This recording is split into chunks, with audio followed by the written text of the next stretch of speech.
तो स्वागत है आप सबका हमारे इस चैनल पे जिसका नाम है जादू सर। अभी तक हमने अगले 4 वीडियो में chapter number first real number की बात की है। रियल नंबर के अंदर एक तो होता है रेशनल नंबर, दूसरा होता है इरेशनल नंबर। ठीक है, तो रेशनल नंबर की अब तक हम बात कर चुके हैं।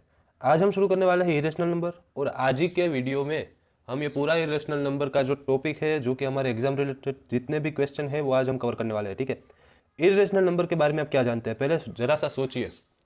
रेशनल नंबर में क्या था, यहाँ पर साइड में मैं लिख देता हूँ। रेशनल नंबर जो था ये रियल नंबर की साइन है। जो रेशनल नंबर था वो क्या था, ठीक है, रेशनल नंबर जिसे हम p बाई क्यू के फॉर्म में लिख सके और q is not equal to 0 हो, वो था रेशनल नंबर। ठीक है, तो इरेशनल नंबर इसका बिल्कुल उल्टा, जिसको हम p बाई क्यू के फॉर्म में लिख ना सके उसे बोलते हैं इरेशनल नंबर।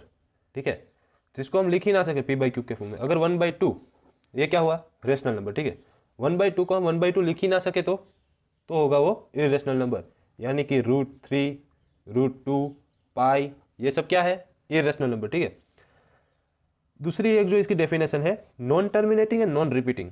ओके, उसमें क्या था, जो रेशनल नंबर था उसमें क्या था, दोनों को हम थोड़ा सा कंपेयर कर रहे हैं। ठीक है, ये था हमारा रेशनल नंबर।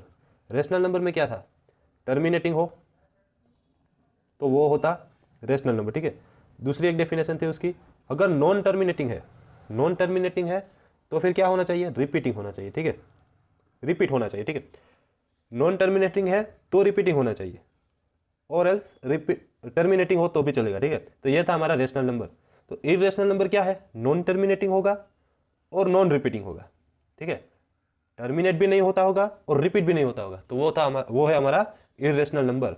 ओके, यहाँ कुछ नंबर लिख के आपको देखकर ये बताना है कि ये रेशनल नंबर है या इरेशनल नंबर। ठीक है, अभी मैंने बताया पाई क्या है, पाई है इरेशनल नंबर। ओके, पाई क्या है, इरेशनल नंबर। ओके, ये है टर्मिनेटिंग, यहाँ पर ख़त्म हो गया, तो ये है हमारा रेशनल नंबर। क्या है ये, रेशनल नंबर।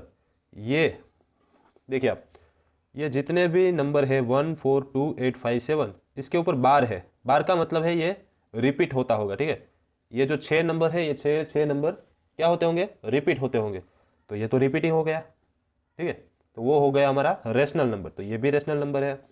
अभी ये देखिए 3.12 122 1222। ओके, यहाँ पर ये ख़त्म हो गया। अगर यहाँ से ये चलता ही रहता है ऐसे तो भी ये क्या हमारा था, इरेशनल नंबर, बिकॉज यहाँ पर ये रिपीट नहीं हो रहा है। ठीक है, 1 2 है तो फिर से 1 2 आ गया। ठीक है, तो आगे देखो तो 2 1 हो गया, फिर से आगे 2 2 हो गया। ठीक है, तो ये रिपीट नहीं हो रहा है, इसका मतलब ये क्या है, नॉन रिपीटिंग है। नॉन रिपीटिंग यानी इरेशनल नंबर। ओके, ये तो दिखाई दे रहा है साफ साफ, p बाई क्यू के फॉर्म में लिखा है p is not equal to 0 है, तो ये क्या है, अपना इरेशनल नंबर नहीं है, क्या है, अपना रेशनल नंबर है। ठीक है, आगे बढ़ते हैं थोड़ा। अब आपको प्रूव करने को बोलेंगे कि √2 is irrational, prove that. Okay, ये प्रूव कीजिए। ठीक है, √2 इज इरेशनल, इसकी एक मेथड है पूरी।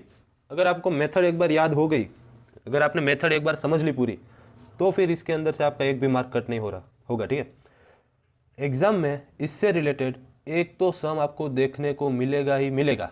ठीक है, एक सम तो आपको देखने ही मिलेगा। ठीक है, मैं शुरुआत करने जा रहा हूं, आप ध्यान से देखिए। हमको बोला है कि ये इरेशनल नंबर है, ऐसा प्रूव कीजिए।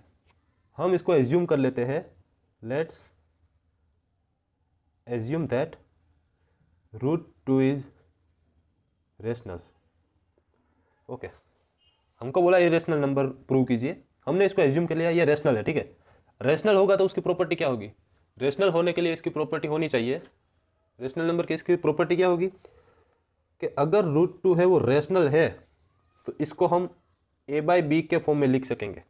a बाई पी बोलो, a बाई बी बोलो, p बाई क्यू बोलो, कुछ भी बोलो। ठीक है, p बाई क्यू के फॉर्म में लिख सके या फिर a बाई बी के फॉर्म में लिख सके, ऐसा होता है रेशनल नंबर। और a बाई बी जो है ये इसका सिंपलेस्ट फॉर्म होगा। क्या होगा, सिंपलेस्ट फॉर्म होगा। सिंपलेस्ट फॉर्म का मतलब क्या है, सिंपलेस्ट फॉर्म का मतलब ये है कि a और b दोनों के अंदर एक भी कॉमन फैक्टर नहीं है। ठीक है, no common factors other than 1 तो सब में कॉमन होगा ही। ठीक है, 1 के अलावा कोई और कॉमन फैक्टर नहीं होगा। ठीक है, इतना हो गया। ओके, अब आगे चलते हैं। ये वाला जो इक्वेशन बना इसको लिखो यहाँ पर। अभी √2, तो रूट को हमें गायब करना है तो क्या करना पड़ेगा, दोनों साइड स्क्वायर। ठीक है, ये पहली बार है इसलिए मैं ऐसा ब्रैकेट करके दिखा रहा हूँ आपको। √2 का स्क्वायर 2 होता है, ए का स्क्वायर ए स्क्वायर, नीचे बी का square B square. Okay, b square यहाँ पर डिवाइड में है, यहाँ पर आएगा तो मल्टीप्लाई में होगा, 2b² = a²। ओके, अभी देखिए यहाँ पर सिर्फ a² है, यहाँ पर 2b² है। इसका मतलब क्या है, इसका मतलब ये है कि ये 2 है वो a² को डिवाइड कर सकता है।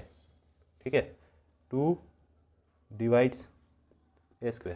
अगर 2 a² को डिवाइड कर सकता है तो 2 है वो a को भी डिवाइड कर सकता है। ठीक है, यहाँ तक हो गया। क्या करना है पहले से मैं बता देता हूँ आपको। √2 अगर इरेशनल है, ये हमको प्रूव करना है, तो हमें ये एज्यूम कर लेना है कि ये रेशनल है। ठीक है, रेशनल होने के लिए इसकी प्रॉपर्टी क्या होगी, a/b के फॉर्म में हम लिख सकेंगे। a/b का सिंपलेस्ट फॉर्म है ये। ठीक है, √2 का सिंपलेस्ट फॉर्म क्या है, a/b। इसका मतलब सिंपलेस्ट फॉर्म का मतलब क्या है, no common factors other than 1, यानी कि a/b दोनों में एक भी कॉमन फैक्टर नहीं है 1 के सिवा। ओके, यहाँ तक हो गया।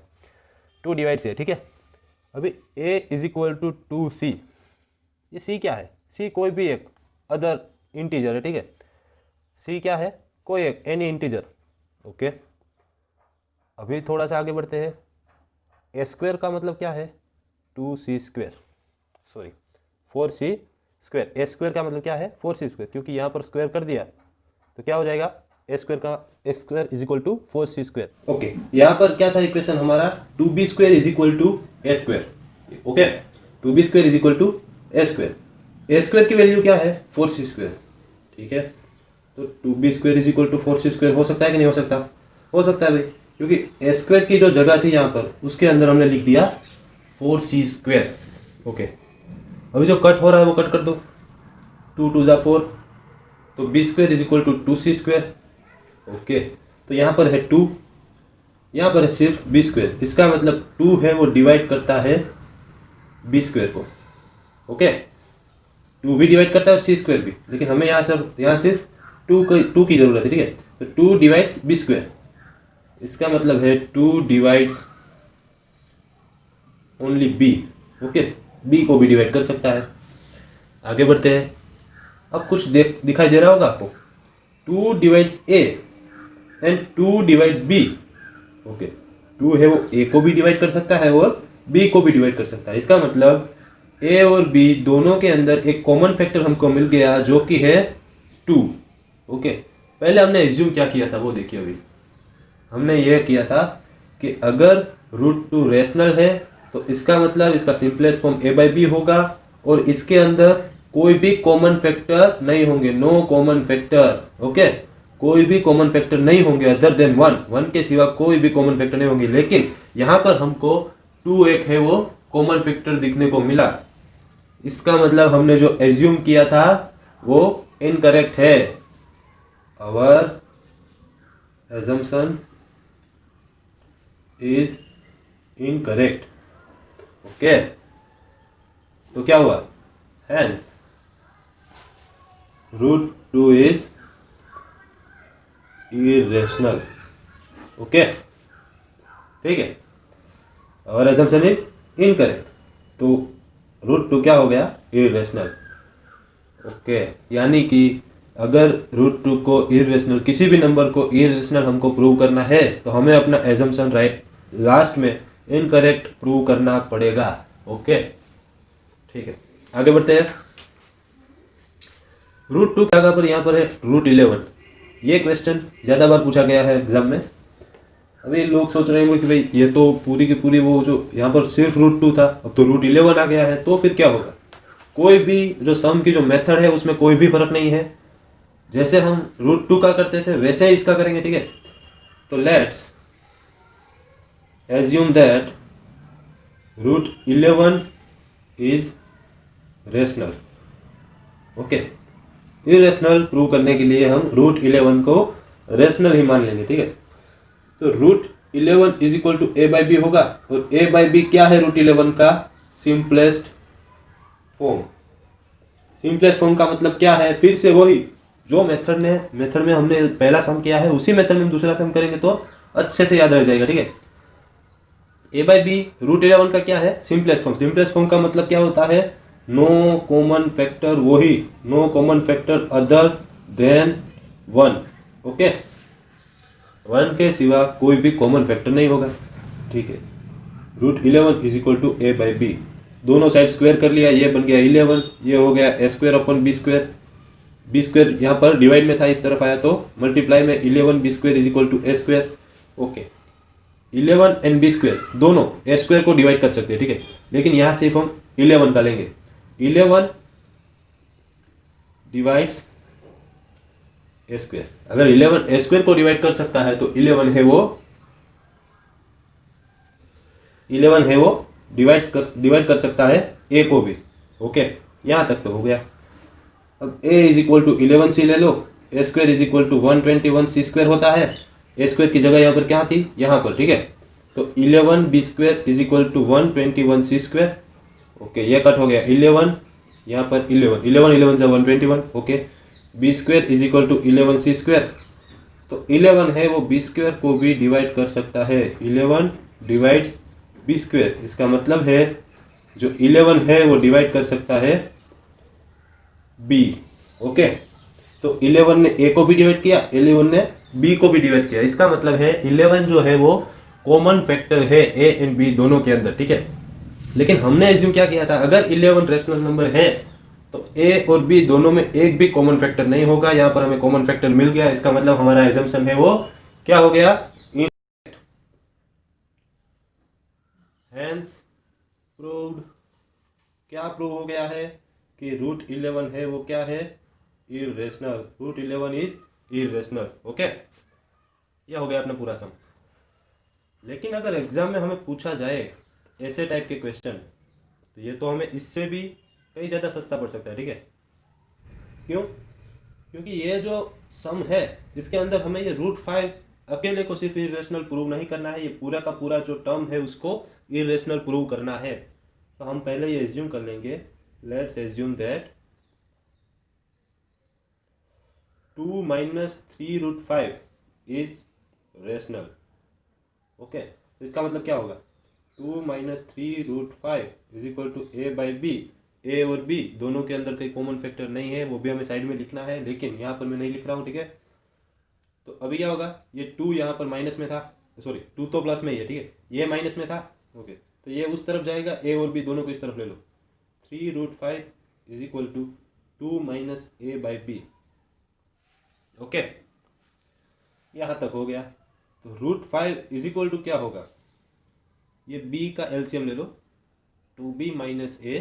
3 जो है वो नीचे आएगा, यहाँ पर b तो पहले से था ही, 3 आया मल्टीप्लाई में। ठीक है, तो 2b - a upon 3b is equal to √5। Okay, ये पहला टर्म है वो देखिए, यहाँ पर a एंड b दोनों इंटीजर्स है, इंटीजर अपॉन इंटीजर क्या होगा, p/q का फॉर्म है, इसका मतलब ये क्या है, ये रेशनल नंबर है। ओके, इक्वल टू के सामने की तरफ देखिए, ये √5 है। 5 जो कि प्राइम नंबर है, प्राइम नंबर कोई भी हो उसको रूट के अंदर बैठा दिया गया तो वो क्या हो जाएगा, इरेशनल नंबर। ओके, तो रेशनल नंबर और इरेशनल नंबर दोनों क्या है, इक्वल टू है। तो क्या ये हो सकता है, ये कभी इक्वल टू नहीं हो सकता। इसका मतलब है हमारा एजम्पशन था वो क्या हो गया, इनकरेक्ट, हम ही इनकरेक्ट हो गए। ठीक है, यहाँ पर इसका मतलब प्रूव हो गया, hence prove that 2 - 3√5 is irrational.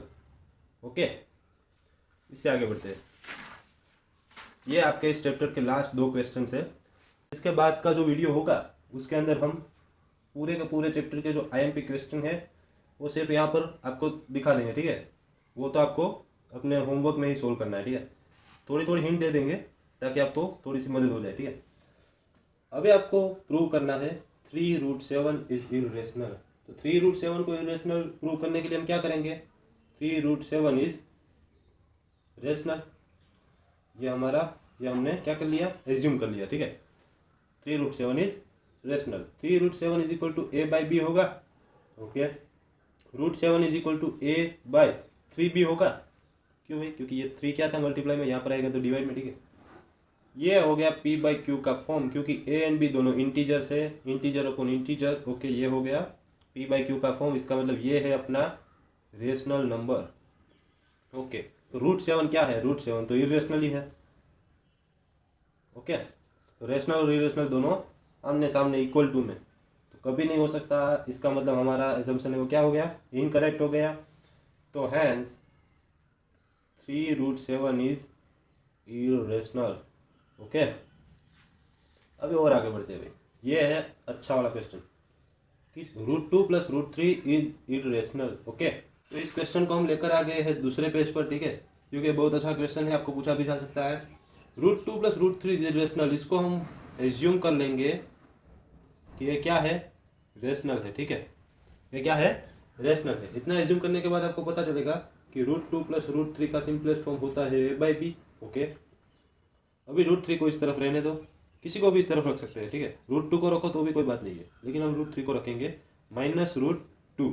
Okay, अभी दोनों साइड स्क्वेयरिंग करेंगे। ओके, यहाँ पर स्क्वायर करेंगे, √3 का स्क्वायर क्या होता है 3, यहाँ पर भी हम क्या करेंगे, स्क्वायर करेंगे, a² / b² -2 a/b √2। Okay, a - b का होल स्क्वायर क्या होता है, ये तो आपको पता होगा।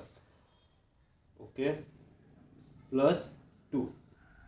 अभी जो 3 था यहाँ पर है 3 इस तरफ आएगा तो क्या होगा, यहाँ पर 3 इस तरफ आएगा तो, और ये जो माइनस है वो उस तरफ जाएगा। ठीक है, तो ये माइनस वाला टर्म है वो इस तरफ ले लो, 2 a/b और √2।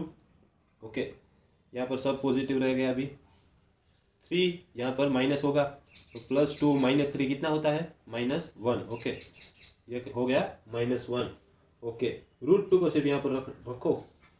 यहाँ पर हम कर लेंगे b² को एलसीएम बना लेंगे, a² - b² b²। यहाँ पर जो 2a था वो मल्टीप्लाई में था, यहाँ पर आएगा डिवाइड में, यहाँ पर b था डिवाइड में, उस तरफ जाएगा तो मल्टीप्लाई में। ओके, तो अभी क्या होगा, b और b² का एक b, ओके, कट हो गया। यहाँ पर हो गया a² - b² 2ab, इस तरफ हो गया सिर्फ √2। ओके, यहाँ पर सिर्फ क्या हो गया, √2। तो √2 क्या है, वो तो इरेशनल है, क्या है, इरेशनल है। ओके, और ए बी, यहाँ पर सिर्फ a b और 2 दिखाई दे रहे हैं, ये सब क्या है, इंटीजर्स है, इंटीजर्स अपॉन इंटीजर, यानी p/q का फॉर्म क्या है, ये क्या है, रेशनल है। ठीक है, p/q का फॉर्म यानी ये क्या है, रेशनल है। ओके, तो रेशनल और इरेशनल दोनों आमने सामने है, कभी इक्वल नहीं हो सकते। ठीक है, तो ये हमारा एजम्पशन क्या हुआ, गलत हुआ, हम इनकरेक्ट हुए, तो ये हो गया √2 + √3 इज इरेशनल। ओके, तो यहाँ पर आपका चैप्टर नंबर 1 कंप्लीट हो रहा है। अगले वीडियो में हम इसके जो मेन क्वेश्चन है उसकी हम पूरी लिस्ट आपको दे देंगे। ठीक है, इतने क्वेश्चन अगर आपने सोल्व कर लिए, और एक सिंपलेस्ट फॉर्म में कन्वर्ट करने का एक क्वेश्चन है, ठीक है, वो भी आखिर में आता है, तो वो भी कल हम सोल्व करेंगे और पूरी लिस्ट दे देंगे आपको। ठीक है, थैंक यू, देखते रहिए video. Good bye and good luck for your exams.